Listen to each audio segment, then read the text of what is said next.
So God said, see, I have given into thine hand Jericho. Jericho was undergoing what they probably considered a state of siege. It was straitly shut up. That is, the city gates were closed and barred. Those inside were afraid to venture out because of the hostile encampment of the Hebrews nearby. They were afraid of these Israelites because their fame had preceded them, and they actually felt that these Israelites were going to do them harm, which they were right. They wouldn't come out and fight an offensive battle, but they took the defense by closing up in their walls, secure behind the walls that stood so tall and firm. But they did not know that God was with the Israelites.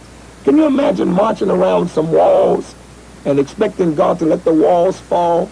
You don't know what you know now. But let's go back on wings of imagination and let's put ourselves in the place of the Israelites as we're marching around walls that are thick, walls that are tall, and we're not to say a word, only march, not saying nothing. And the priests walk before us blowing trumpets, and we're just marching. And on top of the wall, you have the people, the inhabitants of the city, making fun of us. Saying, look at those idiots down there marching around the wall. They must be trying to find a way in. There is no way in, y'all. Y'all marching for nothing. But for 6 days, they marched around the walls one time.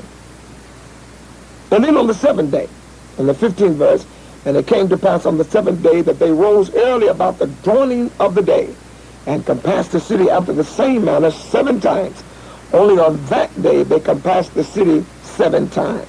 And it came to pass at the 7th time, when the priests blew with the trumpets, Joshua said unto the people, you've been quiet long enough now, shout!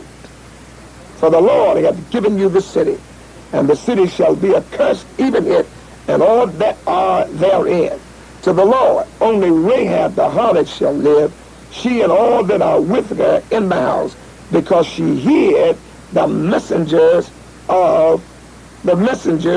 that we sent. Now that's saying a whole lot. Everything seemed the same the 7th day. There was the forming into ordered ranks, the procession of the 7 trumpet blowers, the silent circling of the walls. However, instead of only one walking around the city once, they made 7 complete circuits. This was all according to the instructions Joshua had received from the Lord. The city shall be accursed, even it and all that are therein. The Hebrew word translated accursed meant under a ban, devoted, generally to utter destruction as a result of a vow to God, or because of his command. At other times, what was devoted to God became the property of the priests. Jericho was to be devoted to God, and Joshua was to destroy the city and everything in it, with the exceptions noted here in the verse 19. And that is Rahab, who had saved the 2 spies from capture. She was to be spared as she had requested. A scarlet cord spun of threads was to be bound in the window, and so her house could be recognized by the soldiers. Joshua's faith was such that he proclaimed victory even before it actually was won. He was absolutely sure that God's promise would come true. This reminds us of Jesus' prayer of thanks for the raising of Lazarus even prior to the Lazarus getting up. All right. And ye, in any wise, keep yourselves from the accursed thing, lest ye make yourselves accursed, when you take up the accursed thing and make the camp of Israel accursed and trouble it.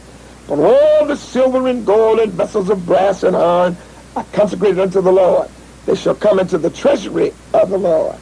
So the people shouted when the priests blew with the trumpets, and it came to pass when the people heard the sound of the trumpet, and the people shouted with a great shout, that the wall fell down flat, so that the people went up into the city, every man straight before him, and they took the city. And they utterly destroyed all that was in the city, both man and woman, young and old, and ox, and sheep and ass, with the edge of the sword. God does not delight in destruction, nor do his children. But his perfect justice requires the punishment of unrepentant and unforgiving sinners. In Joshua's day, divine punishment often came swiftly and surely in horrible military conflict. In the Christian age, most spiritual penalties seem to be deferred until the end times. But though delayed, they will come to pass.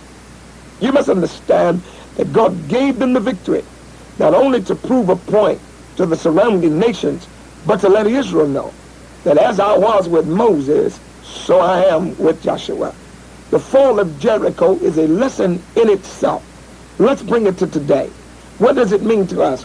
It means that if we put our faith and our trust in God and obey his command, that the victory shall be ours. God bless you and God love you. Pastor Campbell saying, I thank God for each of you that listen to us on Saturday. Until next Saturday, we'll be back here again, live and in person, if the Lord should say the same, and delay is coming. Until then, Pastor Campbell saying, I love you, thank God for you. Love you, and I thank God for you. You are somebody. Thank God for you. Love you. See you next week.